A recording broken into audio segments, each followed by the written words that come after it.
professor Bezerra Leite. Boa noite. Boa noite, professor Hugo. Tudo bem, meu querido? Tudo bem? Está me escutando bem? Estou escutando bem, e você? Maravilha também. Bem, então, vamos dar início aí, né, à nossa live.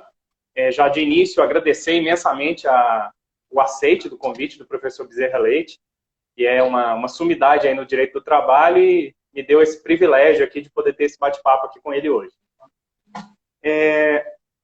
Obviamente, o professor Bezerra Leite dispensa apresentações, né, mas eu acho importante aqui a gente não deixar de falar um pouquinho, né, sobre essa linda história aí no direito do trabalho. E o professor Bezerra Leite, a gente gosta muito do jargão futebolístico aqui no Brasil, né? Eu posso dizer que o professor Bezerra Leite jogou nas 11, né? E ainda joga, bate um bolão ainda, né? Ele é advogado atualmente, né? Também teve uma vida acadêmica exuberante aí, continua tendo. Foi desembargador do TRT do Espírito Santo, procurador do Ministério Público, procurador regional, inclusive, e também atuou como procurador do município de Vitória, né? Então, fazenda pública, magistratura, Ministério Público, advocacia privada. Então, é uma honra e um privilégio tê-lo aqui hoje para a gente fazer esse bate-papo. E, de antemão, eu queria já fazer uma proposta, né? Ó, minha ousadia aqui, para a gente conversar, né? Como mediar um pouquinho essa conversa. O que eu imaginei aqui, professor? Que a gente pudesse falar aqui sobre as MPs, né? E que a gente pudesse, na verdade, seguir mesmo a ordem cronológica delas ali, né? E falando da 905, da 927, escolher ali algum tema em cada uma delas e a gente fosse conversando sobre elas aqui. Tudo bem aí? Concorda? Concordo, bacana, a programação está ótima. Professor Hugo, muito obrigado pelo convite. É uma honra muito grande estar falando com você, com seus seguidores aí, seguidoras. Pena que é um tempo, né, de recolhimento, está todo mundo aí sofrendo os impactos do coronavírus, né? Mas acredito que esse momento vai passar e o nosso papel é aproveitar, né, exatamente essa pandemia e continuar estudando, continuar dialogando e criando um espaço para discussão em torno principalmente das medidas que eu chamo de microsistema de crise, né? O microsistema normativo de crise, e sobre ele nós temos que nos debruçar e dar a nossa contribuição jurídica, né, para os tormentosos problemas que advêm desse microsistema. Então, bem interessante, né, a nossa proposta.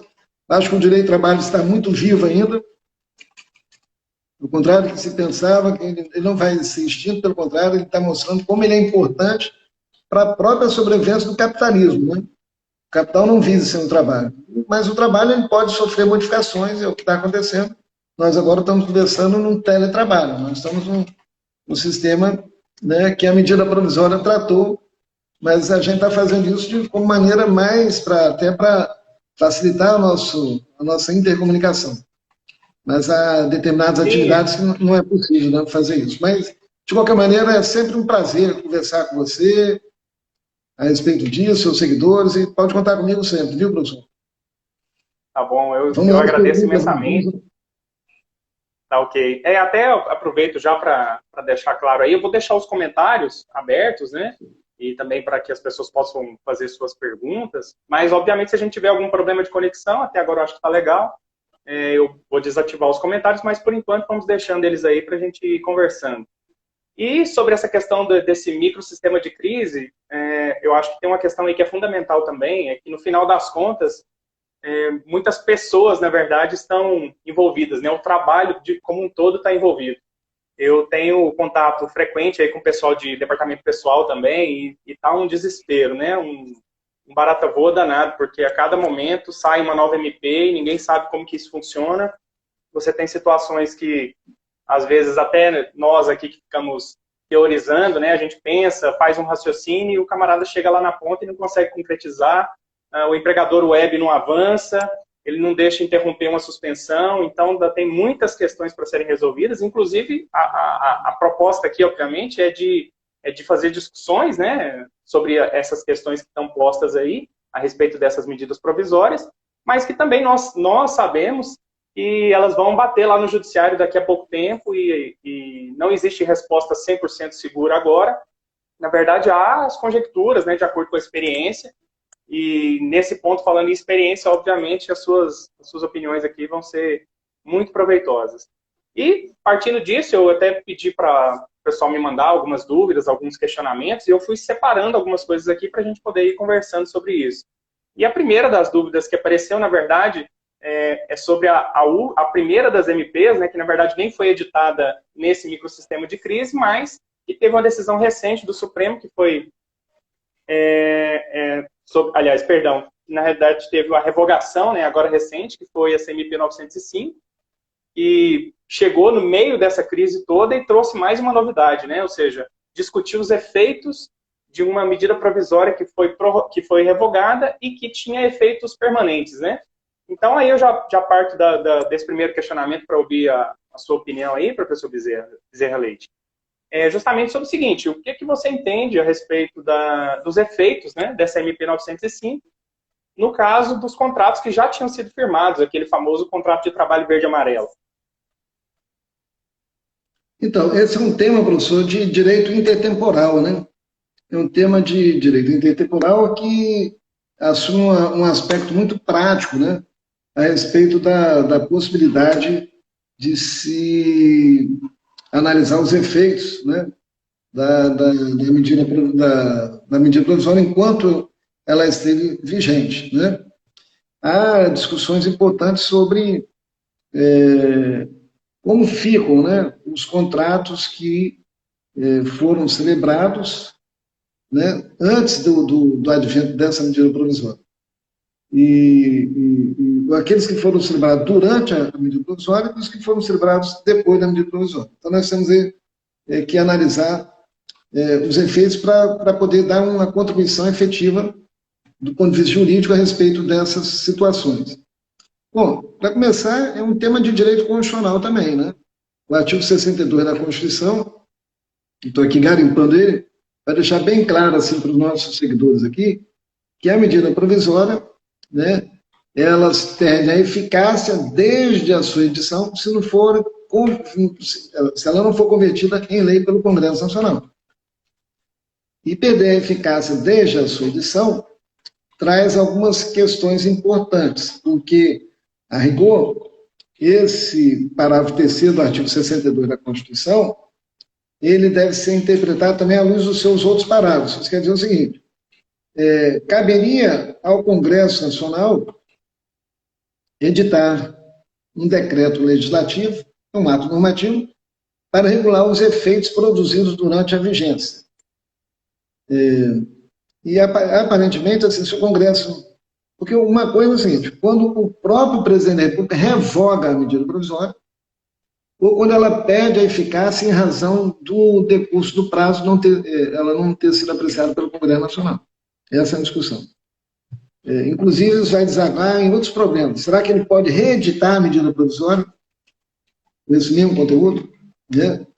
E olha só como é que você tem uma série de complicações a respeito disso. Né? Mas respondendo a sua pergunta, me parece que o Congresso Nacional não cuidou de editar decreto legislativo porque houve a revogação da medida provisória. Agora, a revogação, pura e simplesmente, né, traz um problema seguinte, ela produz efeitos, porque na Constituição Federal, o parágrafo 3º do artigo 62 diz que as medidas provisórias perderão sua eficácia desde a edição se não forem convertidas em lei no prazo de 60 dias. Prorrogável por mais, né, 60 dias. E o Congresso deverá disciplinar por decreto legislativo as relações jurídicas dela decorrentes. Essa é a regra. Só que esse prazo, né, contaciado à publicação da medida provisória, suspendendo durante o período do Congresso Nacional. Mas vem um parágrafo 11 diz, não editado o decreto legislativo a que se refere o parágrafo 4º, parágrafo 3º, perdão, até 60 dias após a rejeição ou perda de eficácia da medida provisória, as relações jurídicas constituídas decorrentes de atos praticados durante sua vigência, conservação por ela regidos. Então, me parece que essa é a situação. Ela produziu efeitos durante o período de sua vigência, não houve perda, não houve caducidade da medida provisória, houve revogação, e a revogação de um ato jurídico, um ato com força de lei, um ato normativo, né? Um ato legislativo, que a medida provisória não é ato administrativo, é ato normativo, é ato legislativo. Inclusive, a medida provisória faz parte do elenco do processo legislativo. Então, me parece que teremos situações muito híbridas em determinadas empresas, ou seja, aquele camarada que foi contratado antes da vigência da medida provisória, o que foi contratado durante e o que foi contratado depois. Por isso que eu disse. Não tem situação ainda. Às vezes, exercendo o mesmo cargo, a mesma função, a mesma atividade, com contratos, ou seja, com relações jurídicas diferentes. Mas e esses contratos, no caso, o contrato de trabalho verde e amarelo, obviamente esse só pode ser firmado durante a vigência da MP. O professor entende que eles continuam tendo a sua eficácia até o fim da sua vigência, que eles poderiam ter duração de até 2 anos, salvo engano. É o prazo de 2 anos. Eles vão durar até 2 anos. Eles vão poder durar até 2 anos, no meu modo de ver. Mas, inclusive, com todas aquelas, por exemplo, porque tem uma questão aí, até eu também fui me dedicar aqui, né? Obviamente, todos nós estamos correndo atrás dos livros, dos bons manuais, inclusive do seu, né? E aí, o que ocorre? Eu também fui estudar um pouquinho, ir lá um pouquinho no Constitucional, e eu vi que tem 2 questões aí que eu achei bastante interessantes. Primeiro, em relação aos efeitos da revogação de uma medida provisória por outra. Eu vi até uma decisão do Supremo que houve já situação parecida, e na verdade o que aconteceu? O prazo até para a edição do decreto legislativo não seria só os 60 dias. Na verdade, a questão ficaria ainda mais complexa, porque na verdade agora o Congresso tem 120 dias, até 120 dias, provavelmente o governo não vai prorrogar o prazo, o Congresso teria até 60 dias, provavelmente, para analisar a MP 955 primeiro. Porque os efeitos da 905 ficariam suspensos até lá, apesar de ser no último dia, e só depois o Congresso poderia editar o tal decreto legislativo, né?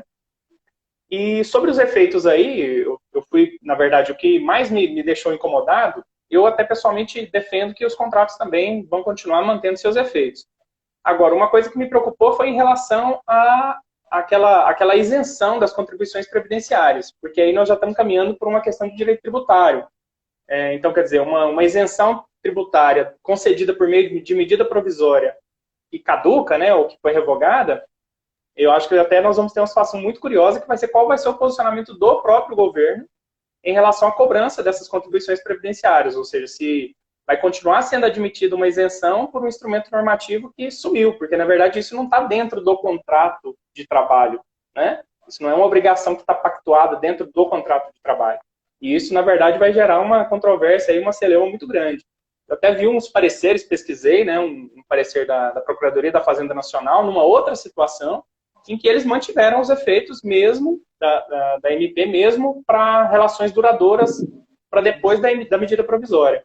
Mas, de fato, é uma incerteza aí. Esse ponto específico, eu acho que ainda vai gerar uma série de controvérsias aí. Tudo ficaria mais fácil, né, professor, se declarasse a inconstitucionalidade do contrato verde e amarelo. Aí sim, aí não produziria efeito algum. Me parece que algumas disposições são inconstitucionais da medida provisória que o presidente revogou. Mas nós estamos partindo da premissa de que ela não seja inconstitucional, ela não seja, né? Acho que um problema também que a gente tem é relacionado ao próprio posicionamento do Congresso, né? Bom, na minha visão, o Congresso teve 3 oportunidades, tem, né, ainda algumas, mas teve 3 oportunidades para se manifestar sobre isso. Né? Teve lá na hora de admitir ela, pelos requisitos de urgência, que eu pessoalmente não consigo enxergar, né? A urgência dessa medida deveria ter sido por... em tempos de pandemia, principalmente agora, em tempos de pandemia... agora ela caberia, né? Mas lá na edição dela em novembro... Lá na edição dela em novembro, eu não enxerguei a urgência, né, naquele momento. Depois, agora, a possibilidade de rejeitar a matéria, já talvez devesse ter feito isso, se o prazo não iria ser ultrapassado. E o outro problema é o fato de que o Congresso habitualmente não edita esses decretos, né? Então, provavelmente, a gente não vai ter uma resposta e o Judiciário vai ter que assumir esse papel aí para resolver esse tipo de conflito. O que aconteceu com a 808, né? Digo, a 808, né, que vinha regulamentando a lei da reforma trabalhista, O Congresso também não editou a declaração legislativa e deixou por isso mesmo. Aí nós temos situações em que você tem contrato de trabalho, por exemplo, da mulher, da gestante, da mulher que está amamentando, com situações muito complexas, né? Em Sim, que você verifica, vamos ter três modalidades de contrato, um antes, outro durante, outro depois. Né? exatamente. Um antes Bom, da e medida falando aí provisória, de, um durante a medida provisória e outro depois da medida provisória. sim, e falando sobre decisões aí do, do Supremo a respeito, né, da decisão recente que a gente teve aqui agora, a gente teve aquela decisão, né, relativa à medida provisória 927, que suspendeu a eficácia de dois artigos. Um deles me chamou a atenção, que foi especificamente sobre o artigo 29, né, a respeito daquela possível caracterização, né,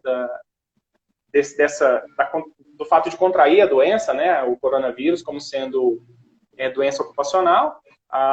O artigo 29, na verdade, ele fazia uma espécie de inversão do ônus da prova, né, em que ele exigia que fosse configurado, né, exigia patentemente a configuração do nexo causal. E agora, bom, o Supremo revogou isso,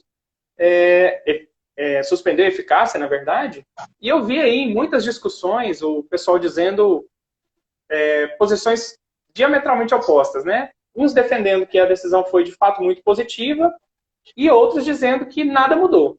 O que o professor entende a respeito disso? Esse problema é um problema seríssimo, né, professor? Porque eu acho que a decisão do Supremo, ela simplesmente suspendeu a validade, né, a título precário ainda, que é o liminar, desse artigo 29 da Medida Provisória 927.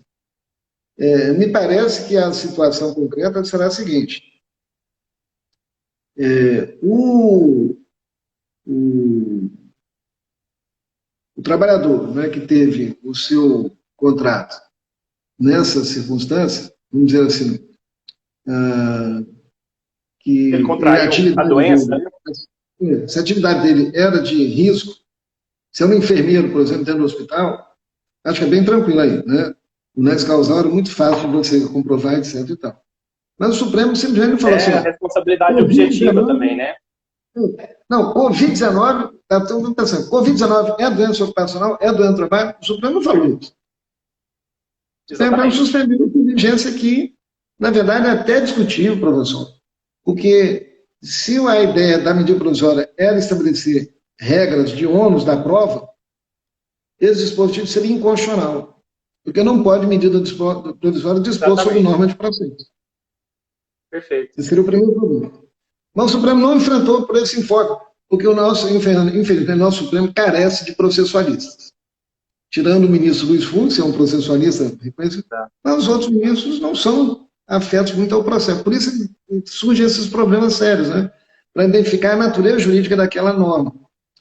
Para mim, a ideia seria realmente trazer esse ônus para o trabalhador, para ele provar que ele contraiu a doença, o Coronavírus, né, o coronavírus, em virtude do nexo da atividade dele. Agora, o que o Supremo fez, não. Não se pode atribuir esse ônus, porque vai se examinar o quê? Cada caso, a análise é casuística, e, portanto, para mim, a decisão do Supremo apenas reforça a liberdade que tem o juiz de examinar no caso concreto, e evidentemente vai ser prova pericial. Poderá o juiz até inverter o ônus da prova em algumas circunstâncias, mas no processo de trabalho eu penso que a inversão do ônus da prova só pode ser favorável ao trabalhador, nunca contra o trabalhador. Porque eu sempre entendo que o Assim, empregador tem melhores condições, maior aptidão para produzir a prova. Eu entendo que na relação.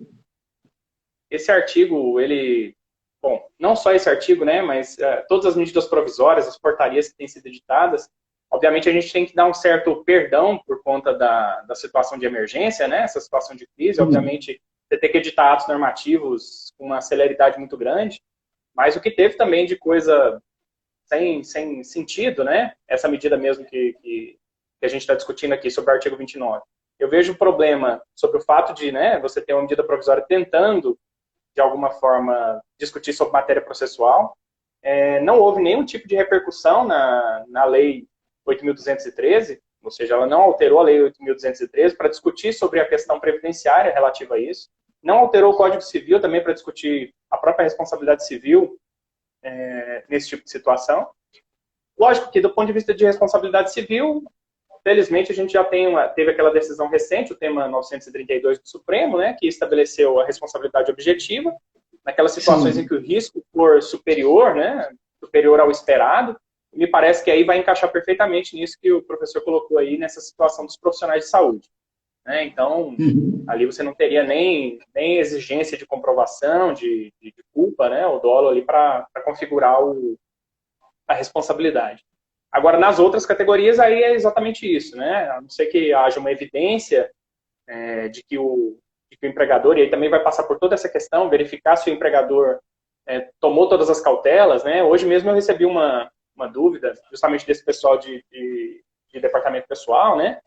Me perguntando sobre a questão da continuidade ou da necessidade de renovação, né? Do PPRA, do PCMSO, justamente nesse momento. Porque há também uma outra medida, um outro artigo, né, o artigo 3º, salvo engano, que diz que estariam suspensas, né, essas exigências administrativas. E, obviamente, a minha posição é falar, não faça isso, né? Eu acho que, ainda mais nesse momento, você Sim. reeditar o PPRA, incluir esse agente biológico aí que inevitavelmente está presente, é fundamental para que você possa ter segurança e poder fazer a sua cautela, a cautela da empresa para eventuais ações futuras, né? Perfeito. Ou seja, na verdade não se pacificou nada, né? Criou-se, a medida provisória trouxe mais problema, era melhor que ela não dispusesse sobre isso. Sim. Acabou que, no final das contas, o Supremo só resolveu algo que já deveria ser óbvio desde o início, né?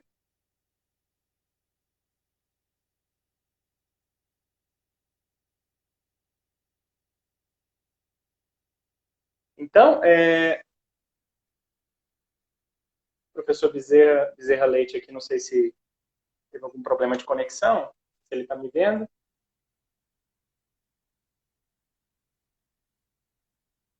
Tudo bem, professor? Voltou? Agora está me ouvindo? Agora eu estou te ouvindo. Então, perfeito. Eu vi que o professor colocou sobre... Se não tivesse mexido nessa, professor. Era melhor não ter esse artigo 22. Não sabe? Para quê? Criar um problema desse. É tão gritante ali que o Supremo, né, preferiu suspender. É melhor suspender aquilo ali, porque realmente vai dar só problema. Tem um ponto que eu acho interessante também, que é obviamente também de matéria processual, né, de processo constitucional, e todas essas discussões aí, aquele julgamento também a respeito da MP 936, todo mundo saiu aí soltando fogos, né? E eu, na verdade, também, apesar de que eu acredito que as decisões definitivas também serão no mesmo sentido, mas eu sempre deixo a orelha em pé, né? Ou seja, olha, pessoal, vamos tomar cuidado, porque são só medidas liminares, cautelares, né? Então, isso também ainda vai ser discutido, as decisões definitivas ainda vão ser tomadas. Provavelmente deverão seguir no mesmo sentido, especialmente em relação a essas daí. Mas, inclusive em relação à MP 927, eu vi um aspecto interessante no julgamento, que eles não suspenderam a eficácia do artigo 2º da MP 927, né? E que me parece, eu acho ele, assim, muito perigoso. Eu acho que é mais ou menos a mesma história do trabalho intermitente. Aquilo em que você não regula direito, você acaba trazendo problemas, porque eu pessoalmente entendo até que o trabalho intermitente faça sentido, mas para atividades que de fato sejam intermitentes, sabe? E quando você não coloca isso na legislação, você dá margem para que isso vire um vale-tudo. Acho que é a mesma coisa do artigo 2º da MP 927, permitir que o acordo individual possa se sobrepor a tudo menos a Constituição. Ou seja, você pode ter uma pleiade de situações jurídicas que vão ser constituídas, né, para aqueles empregadores um pouco mais ousados, e que depois, inevitavelmente, isso vai bater lá nas portas do judiciário com uma série de problemas aí para serem resolvidos, e isso até ser pacificado, até chegar novamente lá no Supremo, caso seja declarada uma eventual inconstitucionalidade ali, né, em controle difuso, até que isso chegue lá na Corte Superior, isso vai um longo tempo aí para resolver. Porque isso aqui, na verdade, coloca em xeque toda a principiologia do direito do trabalho, né? Todo o sistema de proteção constitucional do trabalhador, a pirâmide normativa, que é a norma mais favorável, que está, para mim, saído do próprio caput do artigo 7º da Constituição, colocou em xeque a Constituição, na verdade. Esse artigo 2º eu acho que era o mais grave de todos, porque ele mexe na estrutura dos direitos sociais fundamentais dos trabalhadores. Agora, ainda Eu que tenho fala visto que gente aí que usa esse artigo 2º como se fosse uma válvula de escape. Não achei em lugar nenhum, vai no artigo 2º e faz. E isso vai dar um problema danado depois aí. Não, acho que o presidente, ao editar esse dispositivo, ele se esqueceu que existem normas de ordem pública que não precisa estar no patamar constitucional que impede a disponibilidade do direito pelas partes. Extrapola a vontade das partes. As normas de segurança, saúde, higiene, por exemplo. Tá? Não está o dispor das partes. Mas vamos seguindo, né? Porque... assim como aconteceu lá na reforma trabalhista também, né? Nós tivemos algumas medidas absurdas do ponto de vista de higiene e segurança do trabalho que justamente tentava mitigar, né? Essa proteção. Então, mas infelizmente, né, o Supremo perdeu a grande oportunidade de declarar também, né, a inconstitucionalidade. Estava sendo provocado isso aí, mas não declarou. Até hoje ainda estão por vir, né, os julgamentos a respeito da reforma trabalhista. Até hoje nós não tivemos a resposta ainda, né, sobre uma série de questões ali que certamente também já deveriam ter sido resolvidas já há algum tempo, até para dar segurança, né? É a mesma história que a gente estava comentando aqui agora sobre o Congresso. Se o Congresso não age, fica sem segurança, depois o Supremo também não age, continua essa insegurança aí e cabe aos advogados, né, tentar achar uma saída aí para esse tipo de problema. Bem, e aos professores também, né? Então, outro questionamento que me apareceu, e aí eu até pensando num gancho que o professor colocou aí, você falou sobre o caso das gestantes, e esse é um tema que de fato está muito tormentoso, que ainda não tem uma resposta concreta, e aí eu queria ouvir a sua opinião, a respeito da possibilidade de suspender contrato daqueles que têm, né, que estão em gozo de estabilidade ou que eventualmente vão vir a usufruir de estabilidade em breve. Como que ficaria isso? Especialmente por causa das gestantes, né, que ainda tem uma medida adicional, que é o dispositivo constitucional, que garante, além da proteção ao emprego, a garantia de salário, né? Que são duas coisas que muitas pessoas têm colocado como distintas. E aí, então, eu queria ouvir um pouquinho a sua opinião aí, professor. O problema todo é saber o que é, professor. É que, na verdade, as medidas provisórias têm por objetivo o quê? A preservação do emprego e da renda. Então, são os dois valores que elas, nesse microsistema, são fruto da vontade do próprio presidente da República, preservar o emprego e a renda. Aqueles trabalhadores que já têm assegurado o emprego e a renda por força de cláusulas constitucionais, eu falo cláusulas no sentido de dispositivos constitucionais, ou acordos coletivos, enfim, esses não vai poder nem haver nem... O acordo individual é totalmente inválido, porque eles não podem sofrer esse tipo de prejuízo na relação empregatícia, já que eles já gozam dessa garantia, dessa proteção. Poder-se o empregador invocar motivo de força maior e aplicar por analogia lá o 503, 504 lá da CLT, para conceder uma indenização compensatória, alguma coisa nesse sentido. Mas acredito que o judiciário vai assegurar a plenitude do emprego e a integralidade dos salários desses trabalhadores que têm uma garantia no emprego. Porque a única contrapartida que a norma 36 concedia, a única contrapartida era a garantia no emprego, que eu já falo que não é uma pseudo-garantia, já que o parágrafo 1.000 lá do artigo 10 diz que pode haver dispensa sem justa causa durante a garantia. Sim. Basta que o empregador pague uma multa, né, uma indenização compensatória, que é um valor correspondente ao salário reduzido, por exemplo. É uma coisa meio absurda aquilo. Né? Então, me parece que há uma incompatibilidade com a interpretação lógica, você reduzir salário de quem goza de estabilidade e proteção da manutenção do emprego, como é o caso da Doméstica, do CIPE, do dirigente sindical.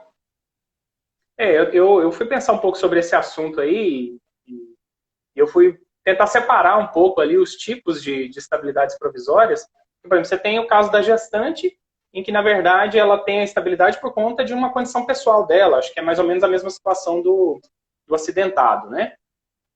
E, em contrapartida, você tem outros tipos de estabilidades que elas, na verdade, elas protegem um outro valor, que é o cargo ocupado, vamos assim dizer, né? Não é bem um cargo, mas a função ocupada, que é o cipeiro, dirigente sindical. E me parece também, concordo contigo, um contrassenso a gente admitir, por exemplo, que eu possa suspender o contrato de um cipeiro. Né? Ou seja, na realidade, eu tô suspendendo a função que ele exerce, né? Não só o emprego, né? Não só o contrato de trabalho. Eu estou suspendendo o trabalho da CIPA, né? Implicitamente. O que ele representa? Na verdade, professor, Isso. o cipeiro e o dirigente sindical, eles atuam na defesa de interesses coletivos. Por isso Exatamente. que eu digo até... Ainda mais no caso da CIPA, né? E Mas nesse assim, momento imprescindível justamente para o enfrentamento é o momento em que eles faz mais necessário. Né?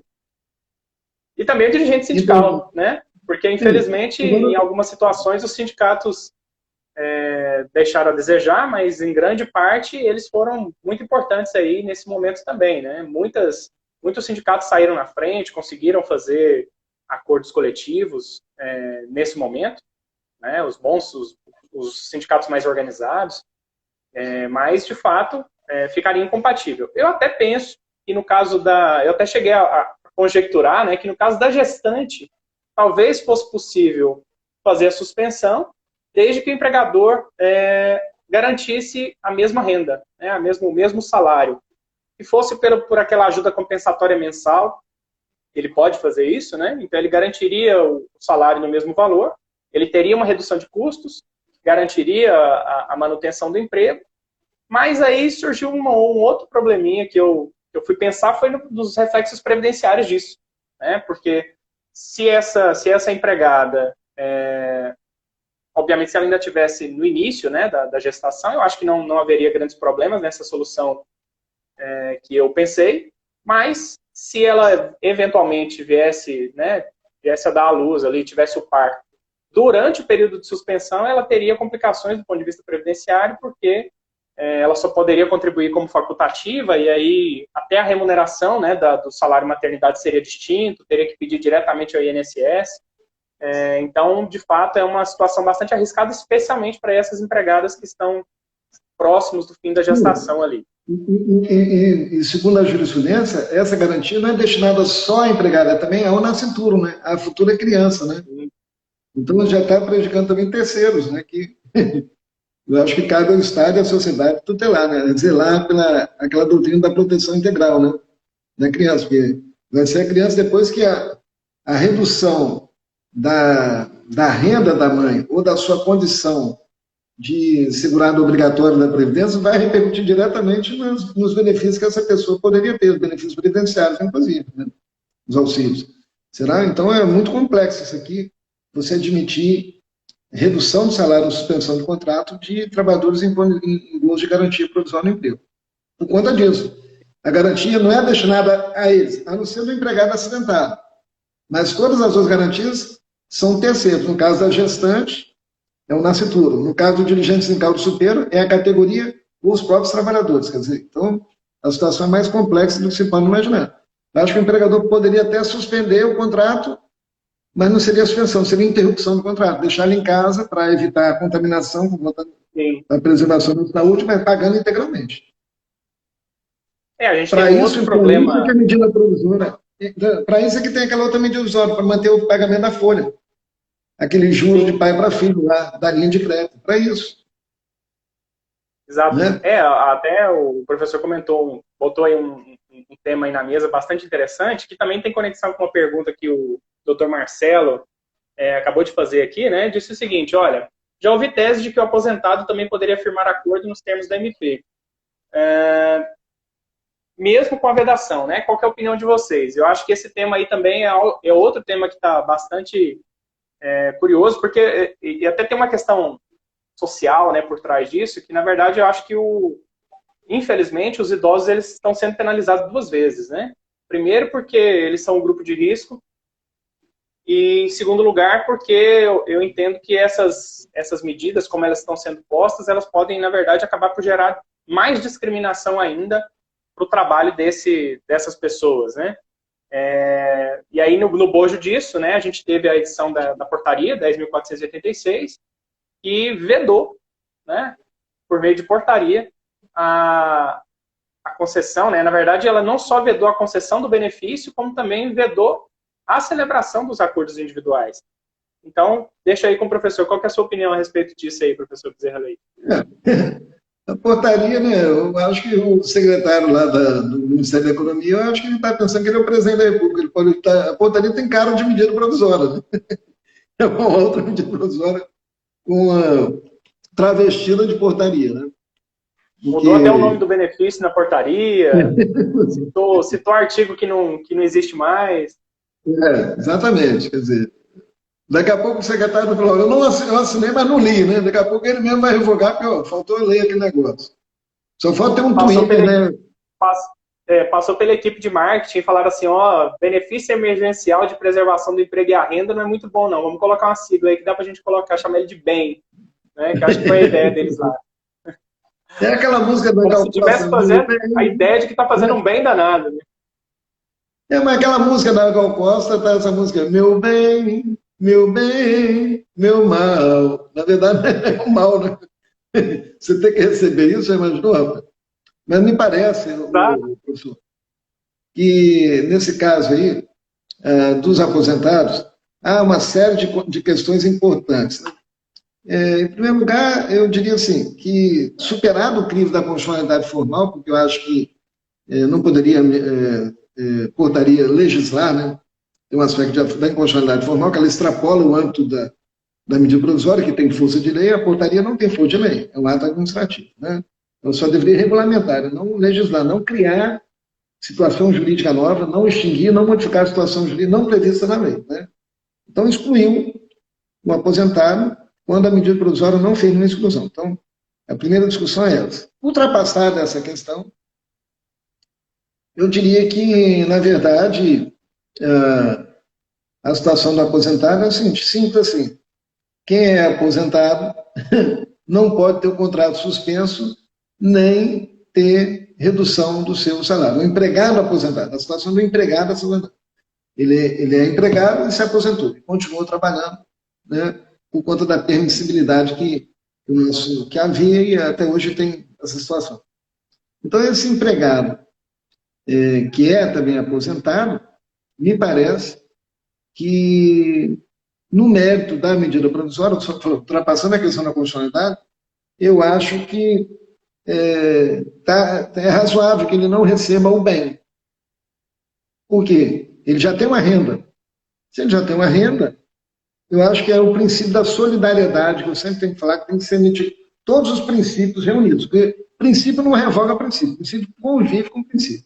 Então, você tem a questão do princípio da igualdade, que ele não poderia sofrer essa discriminação, já que ele é empregado também, e ele tem uma renda, né, que é o provento da aposentadoria. Mas, por outro lado, à luz do princípio da solidariedade, já que está todo mundo no fundo do poço, me parece que não seria desarrazoado entender que a medida provisória adotou a seguinte situação pragmática. Se não tem direito ao bem, não pode ter suspenso o contrato nem ter reduzido o salário. Então, quer dizer, esse trabalhador, então ele vai ficar na linha de frente para ser dispensado, e aí, se ele tiver mais de 60 anos, a proteção do idoso, todo o microsistema de proteção dessa pessoa vai entrar em rota de colisão. Nós vamos ter vários direitos aí que vão entrar em rota de colisão. Mas, ao que me parece, ao luz do princípio da solidariedade, por ele já ter uma renda garantida, ele não vai ter comprometido o mínimo existencial. Ao passo que os outros trabalhadores, se perder, né, a renda, certamente vão comprometer o mínimo existencial. Mas professor, mas a medida provisória garantiu quem tem 2 empregos, se você tem 2 empregos, você vai ter direito a 2 bens. Uhum. Não é? Então não seria lógico, já que o fundamento é que ele tem um outro provento para poder ter a subsistência mínima, ficar excluído da medida provisória. Então é essa argumentação, esse tipo de debate que a gente vai ter. Obviamente, não é o nosso papel de legislador, né, mas me parece que teria sido muito mais razoável que se garantisse pelo menos o maior dos dois benefícios, né? Ou o benefício emergencial ou o provento de aposentadoria, porque às vezes ele pode chegar lá aos 1.800 do benefício emergencial, que é o teto do seguro-desemprego, e em contrapartida, pelo outro lado, você pode ter uma aposentadoria só de um salário mínimo, né? Então, parece que talvez teria sido mais razoável, né, nesse momento, assim como é o caso que eles fizeram em relação ao Bolsa Família. Mal comparando, né? Você tinha um benefício que era pago, bem menor, e aí, obviamente, com a vinda da crise, ele foi alterado para R$ 600, né? É aquele aquele benefício lá. benefício de prestação continuada também, né, da LOAS, né? O benefício de prestação continuada também. Aqui, na verdade, a ideia do governo é o seguinte: se eu estou pagando, está tirando meu cofre, se está tirando meu cofre, eu não posso usar. Se o cara tem 2 empregos, quem está pagando é o outro empregador. Não sou eu que estou pagando, eu, o governo, porque meu dinheiro não dá para todo mundo. Esse orçamento é pequeno. Então, a gente tem que pensar, eu acredito que se superar a questão da inconstitucionalidade formal, o Supremo não vai declarar inconstitucional isso aí, não. Acho que há uma razoabilidade. Porque o Supremo até está sobre esses 600... Sobre esses R$ 600 aí... É menos grave do que o acordo individual, né? Menos grave. Com certeza. Né? Com certeza. Até essa questão do acordo individual, o Fachin tentou de todas as formas lá durante o julgamento para convencer os outros magistrados a suspender a eficácia desde logo, mas não teve êxito, né? Sobre essa questão dos R$ 600, tem outro, que na verdade é alguém que já vem sendo penalizado há algum tempo, que é o intermitente, e ele acabou, no final das contas, vindo contemplado aí apenas com R$ 600, né? Também acredito que talvez devesse ter sido garantido aí, talvez, ou pelo menos, talvez, se ele conseguisse algo superior pela média, né? Também seria algo mais razoável de se imaginar do que simplesmente esse valor fixo aí de R$ 600.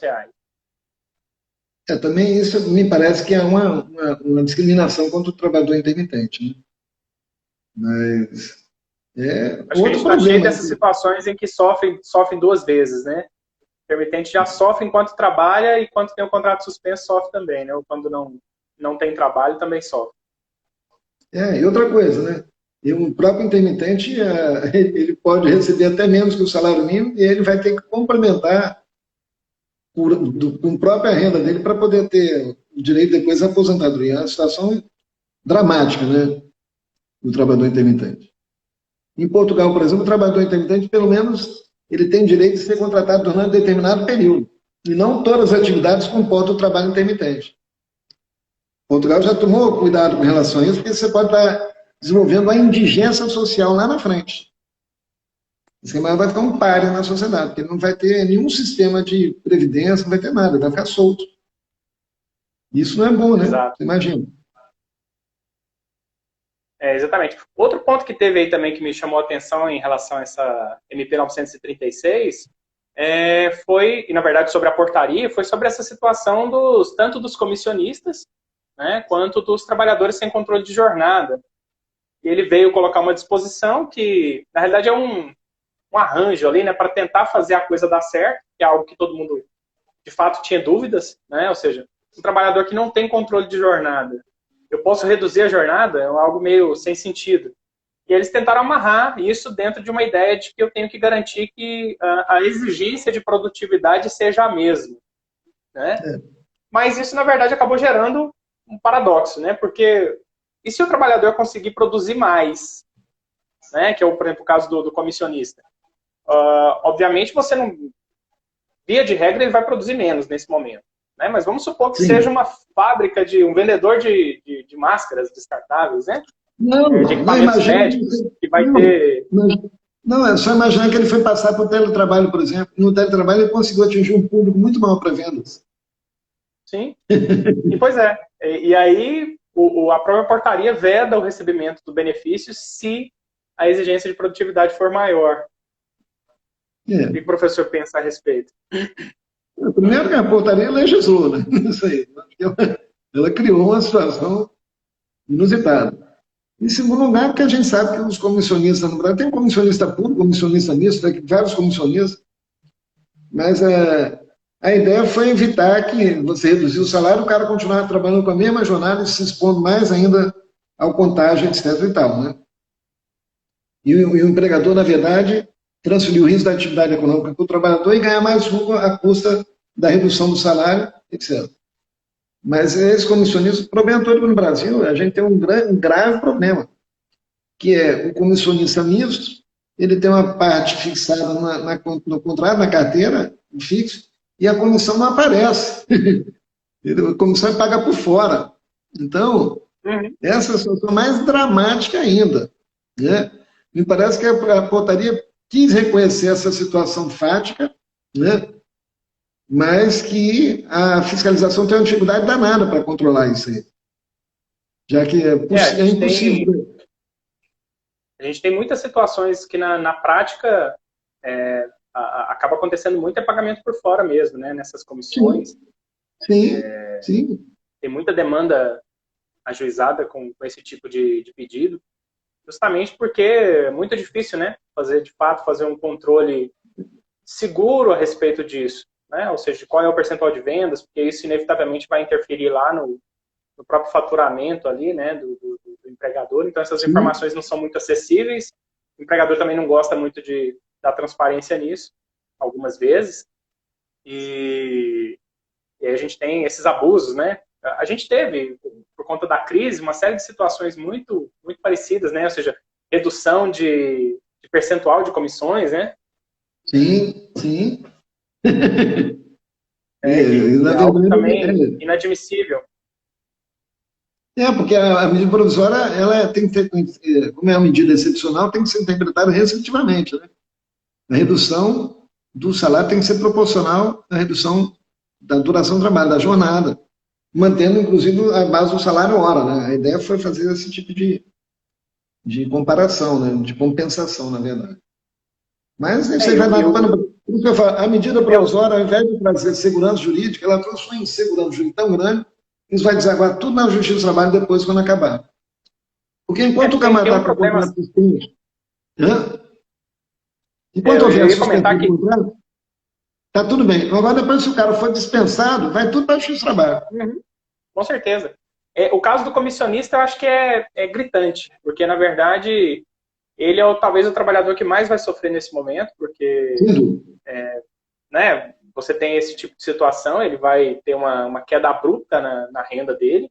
Além disso, momentos antes da edição da própria medida provisória, ele já vinha tendo queda nos seus rendimentos, mesmo que eles tivessem sido pagos ali formalmente, tudo certinho.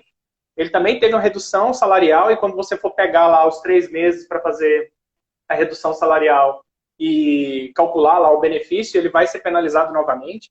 Então, ele vai sofrer em vários momentos aí e, implicitamente, vai acabar também repercutindo numa espécie de transferência, né, do risco da atividade para ele, né? Acaba que isso acaba acontecendo, né? E a gente tem situações, eu também, uma das áreas que eu mais me dedico é aos cálculos trabalhistas e obviamente, sempre essas questões me deixam muito incomodado. Por exemplo, agora, né, nessas situações mesmo, quando você teria lá o pagamento de férias, né, antecipação de férias individuais, eu vou pagar com base em que remuneração, né? Todo mundo querendo pegar ali, tirar a parte das comissões, ou, né, todo mundo questionando, e aí, vai entrar nesse cálculo essas comissões? Então, sempre, do ponto de vista ali, a minorar esse valor ali que o trabalhador ia receber. Eu conheço alguns profissionais que trabalham em shoppings, estão passando por dificuldades muito grandes, né? Eles tiveram uma redução salarial abrupta, já vinham tendo, né? O Brasil ainda não tinha decolado como se propagou por aí, né? A economia, e ainda viemos com essa situação grave aí, e botou mais lenha nisso, né? Mais lenha nessa dificuldade. É verdade, professor. Concordo plenamente com as suas considerações. E vai depois, novamente eu estou falando, vai haver uma nova pandemia depois dessa aí. Vai ser a pandemia de processo trabalhista. E a respeito de uma demanda que eu acho que também vai ter ajuizamento, certamente, está relacionado, e o professor comentou agora há pouco, sobre aquele juro de pai para mãe, de pai para filho lá, né? Da MP 944, né? Que abriu uma linha de crédito e permitindo, né, que as empresas financiem até 2 meses da folha de pagamento, daqueles que sobraram, né? Os que não estão suspensos, e da parte que cabe ao empregador em relação à redução salarial. E aí teve um ponto lá, o artigo 2º, o parágrafo 4º, ele estabeleceu lá um dispositivo que eu vou até mencionar aqui contigo. Ele colocou como uma obrigação entre a instituição financeira e o banco não rescindir, sem justa causa, o contrato de trabalho de seus empregados no período compreendido entre a data de contratação da linha de crédito e o 60º dia após o recebimento da última parcela da linha de crédito.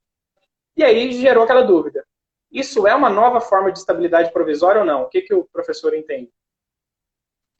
Isso aí são três correntes. Os advogados de empresa vão sustentar que não, que aquela regra ali é só de natureza administrativa, em relação entre a empresa e o banco, e implica só o vencimento antecipado da obrigação. Agora, os advogados de trabalhadores vão sustentar que se trata ali de uma proibição da dispensa sem justa causa durante o período, já que o empregador foi beneficiado, e ele não vai poder argumentar que ele está sem grana para poder pagar a folha de salário, já que ele está recebendo uma linha de crédito com juros bem generosos, né? Aqui em Goiás, inclusive, a gente teve uma medida bastante, para não dizer exótica, assim, fora dos padrões, né? E o governador, ele suspende, né? Ele colocou via decreto uma possibilidade de suspensão de benefícios fiscais para as empresas que suspendessem contratos de trabalhadores aposentados. Então, isso foi uma medida aqui que pegou todo mundo, deixou todo mundo preocupado, né? Todo mundo teve que recorrer lá no tributário também para tentar dar uma saída para isso. Mas também acho que é mais ou menos nessa mesma linha, tentando colocar algum tipo de contrapartida, né? Que o empresário deveria dar nesse momento, né? Eu pessoalmente até entendo que seria só uma obrigação civil mesmo ali, mais pela redação mesmo. Apesar de que a redação é muito ruim, né, nessas disposições aí, nessas MPs que foram editadas, mas me pareceu que pela redação o objetivo ali era ser uma obrigação civil, mas obviamente é plenamente respeitada essa possibilidade e, como o professor colocou, quem vai resolver isso vai ser o Poder Judiciário mais uma vez, né? Se a gente adotar a interpretação sistemática, né, desse microsistema, dá para entender que a finalidade é preservar o emprego e a renda. Então, se você obteve uma linha de crédito com esses juros generosos, você vai ter que ter a contrapartida de manter o emprego e a renda, que já que a preocupação do governo é que você liga com o desemprego em massa, né? Que isso vai trazer problemas para o próprio. Eu até tenho comentado que é o seguinte, independentemente da discussão se de fato foi criada uma estabilidade provisória, o que se criou foi de fato a melhor proteção ao emprego que se poderia dar. Porque eu duvido que alguém vai ter coragem de ter o vencimento antecipado de uma dívida gigantesca por conta da demissão de um ou alguns empregados. Né? Não é verdade? E aí, eu acho que até poderia usar isso mais vezes. Eu acho que poderia ser usado mais vezes, seria mais benéfico do que uma mera estabilidade ali prevista em lei. Não, vai ser complicado, porque inclusive o juiz de trabalho vai poder inverter o ônus da prova e dizer, prove você, entendeu? Que a dispensa, se você recebeu esse benefício, você está condenado, você tem um ônus de provar. Você tem um ônus de provar aqui por que você não manteve o emprego desse camarada durante o período que você teve esse benefício. Só que, na verdade, é o período de calamidade, né? Até 31 de dezembro. O financiamento pode ser até 60 meses, né, se não me engano. Isso. Então, aí vai ser, o juiz de trabalho vai sopesar também, porque só tem uma corrente eclética, vai dar garantia só até 31 de dezembro, que é o decreto legislativo do estado de calamidade até 31 de dezembro. Exatamente. Bem, professor, estou olhando aqui para a hora e estou vendo que a gente já está bem adiantado, o papo está fluindo aqui, né? Podíamos ficar conversando mais uma hora aí sem problema algum. E aí eu já aproveito para te agradecer, né? Pela sua generosidade e pela sua riqueza de conhecimentos aí, por ter aceito o convite e ter trazido aí as suas opiniões mais do que abalizadas aí a respeito dessas questões, né, que estão aí, todo mundo querendo saber exatamente como que vai se dar, para tentar, na verdade, achar um caminho mais seguro, né, a respeito disso. Eu aproveito, né, para comentar com o pessoal, né, justamente nesse sentido dessa segurança aí, recomendar, na verdade, para a minha audiência aí, o curso do professor, né, curso do coronavírus, medidas provisórias e repercussões no direito do trabalho. Se o professor quiser fazer algum comentário aí breve sobre esse curso. Então, esse curso a gente está enfrentando exatamente esse tipo de questionamento que você formulou muito bem. Eu fiz 10 videoaulas, né, que o aluno vai ficar disponível para ele durante até abril do ano que vem, deixar um ano para a pessoa ler, ver, assistir várias vezes. E-mails interativos, lives interativas, fiz uma apostila, um tira-dúvida. Então, eu quero o tempo todo, porque conhecimento é a única coisa que quanto mais você divide, mais você aumenta, né? Então, eu quero também aprender, junto com as perguntas, esse tipo de desafio para mim é muito importante. E durante um período de quarentena, aproveite para se reciclar, para se atualizar. A ideia do curso é exatamente essa. Por isso que eu fiz um custo bem baixinho, R$ 89,00, para quem quiser lá se inscrever. Inclusive, dos seus seguidores, eu dou até um descontinho para estimular as pessoas a estudarem lá. Quem tiver ter interesse lá, depois você me fala aí, falou para você, fala comigo lá, consigo lá um desconto lá de uns 20% lá para quem quiser. Entendeu? Maravilha. É só digitar amigos, faça a inscrição lá, ó, acessa a minha IG, né? Então vai lá, o arroba, né? O CH Bezerra Leite, né? E pode mandar brasa lá no. Tem lá no linkzinho, até pesquisei já para fazer minha inscrição também. Tem um link lá, exatamente. Aí você lá no cupom lá, se botar amigos, eu já sei que foi você que são seus seguidores.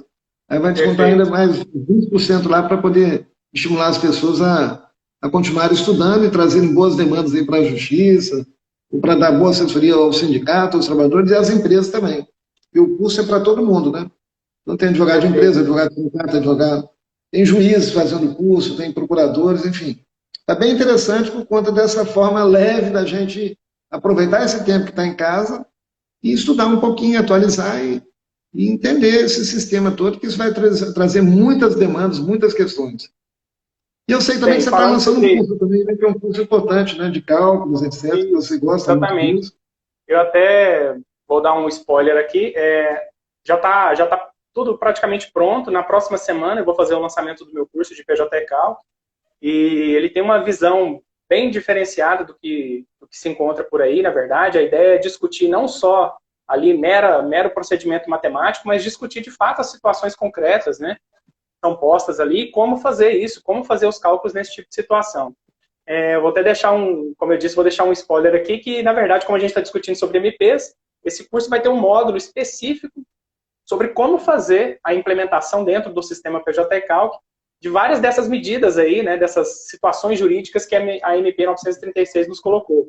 Suspensão de contrato de trabalho, como fazer banco de horas negativo, que são situações, né, antecipação de férias individuais. Então, tudo isso lá vai ter um módulo específico, além de passear por todo o sistema, né, compreender como fazer a alimentação de todo o sistema e fazer os seus cálculos, né. Lembrando que os cálculos vão ser obrigatórios nesse sistema a partir de 1º de julho. Então, é inevitável, né, que nós, como professor dá aula, né? Então, é o nosso prazer. Então, eu convido a todos, né, para que na semana que vem, né, vou fazer o lançamento nas minhas redes sociais, para que vocês também se inscrevam lá no curso, também vai estar num preço bem acessível para todo mundo. E, então, é isso, né? Eu só tenho mais uma vez a agradecer ao professor Bezerra Leite por essa oportunidade, por termos batido esse papo aqui, leve, tranquilo aqui, sobre as medidas provisórias e, né, os seus impactos nas relações de trabalho. Então, professor, mais uma vez, muito obrigado, um privilégio falar com você e espero que a gente possa ter mais oportunidades como essa. Parabéns, Lu. Parabéns pela sua live aí. Muito obrigado. Um grande abraço e também recomendo o seu curso aí, que eu sei que vai ser uma coisa boa aí para o pessoal, viu? Fique com Deus. Um grande abraço a todos aí. Muito obrigado.